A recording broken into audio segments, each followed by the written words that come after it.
Dear children, today I am going to teach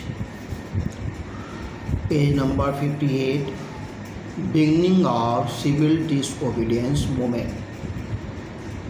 Beginning of civil disobedience movement. Along with 78 followers, Gandhiji started his march from Sabarmati Ashram on 12th March 1930 for Dandi, the coastal town of Gujarat. The march was over 240 miles. This marked the beginning of the civil disobedience movement. On 6 April, he, along with his followers, reached Dandi and ceremonially violated the salt law. He manufactured salt by boiling seawater. As the movement spread, the following steps were taken.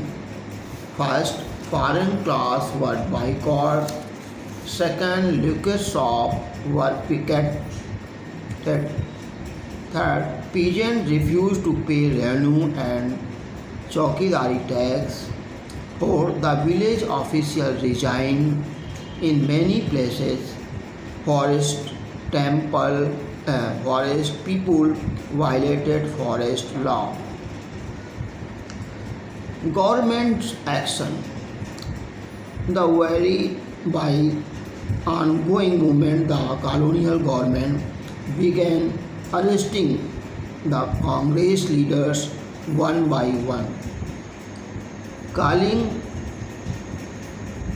of the civil disobedience movement. Peaceful satyagrahis were attacked, women and children were beaten, and about 1 lakh people were arrested. In April 1930, a prominent leader, Abdul Ghaffar Khan, was arrested. The angry crowd demonstrated in Peshawar and several violent accidents were reported. In such a situation, Mahatma Gandhi once again decided to call off the movement and entered into a pact with Irving on 5th March 1931. Relaunching civil disobedience movement in December 1931, Gandhiji went to London for roundtable conference, but this discussion was of no use. Hence, he returned disappointed back in India. He discovered that government had begun a new method of control as Congress had been declared illegal. Second, Abul Ghaffar Khan and Jawaharlal Nehru both were put in jail.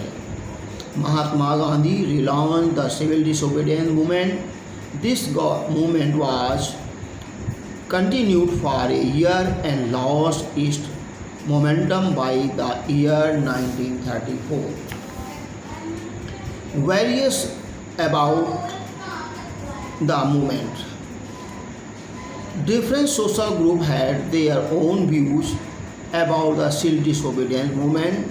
Some were encouraged while other ones got depressed. Rich peasant communities like the Patidars of Gujarat and the Jats of Uttar Pradesh. These communities grew commercial crops and suffered severe losses due to falling of prices and trade depression. They participated in the movement because they were unable to pay land revenue, but the government had refused to reduce the revenue demand. They took the fight for Swaraj for the struggle against high revenue. When Gandhiji called off the movement without the revenue demands being reduced deeply, they were disappointed and they prevented themselves from joining the movement when it was resumed. The poorer peasantry, the peasants were working as tenants in the farms of their landlords. When rich peasants could not earn much, they found it difficult to pay their tenants. They wanted all unpaid rents to be remitted, but the Congress, not willing to displease the rich landlord, did not support to no rent compulsion. Radical movement, compassion. This hurt the sentiments of the peasants and they aligned themselves with more radical movements led by the communist and the socialist. Business class, Indian merchant and industrialists had prospered, prospered and become powerful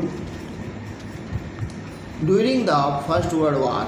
Hence, as natural, the end of the war resulted in the decline of their economic and political power. As such, the colonial policies were adverse to them.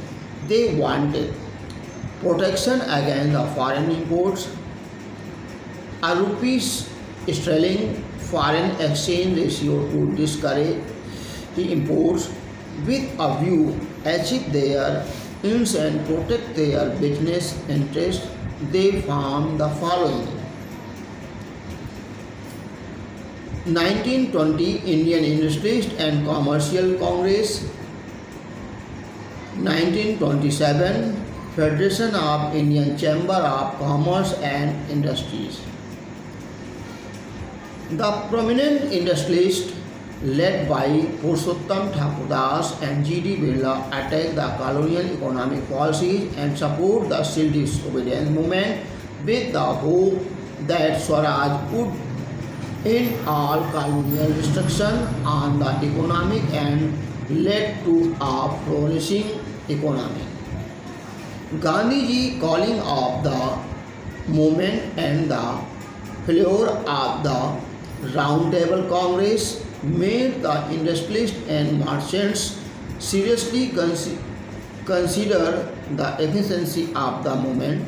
They feared that a prolonged movement would disrupt business.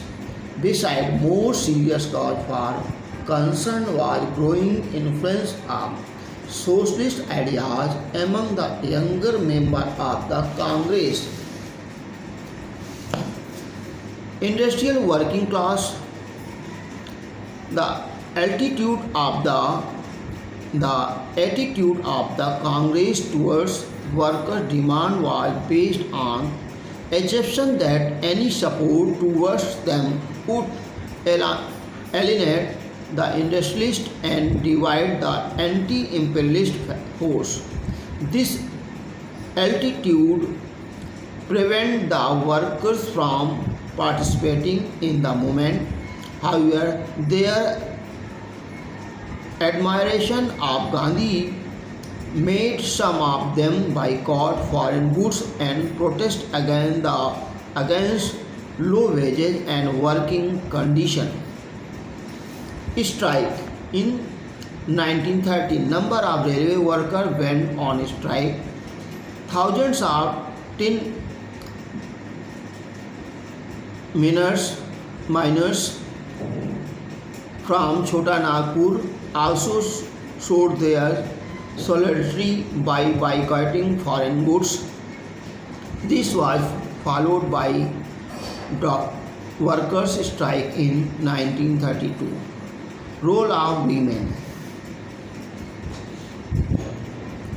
Thousands of women came out their houses to listen to Mahatma Gandhi during his short march to Dandi.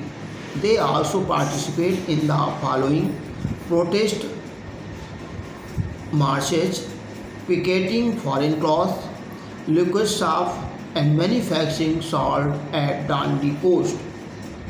Women in urban areas were from high caste families. The women in rural areas belong to rich household. However, despite of their role in the nationalist movement, their status in the society could not improve. Gandhiji also believed that women could stay back and look after the household job, children, and cooking part rather than participating in the movement. This is why, for a long time, no women leader could be seen in the Congress party. Now, untouchables. Next day.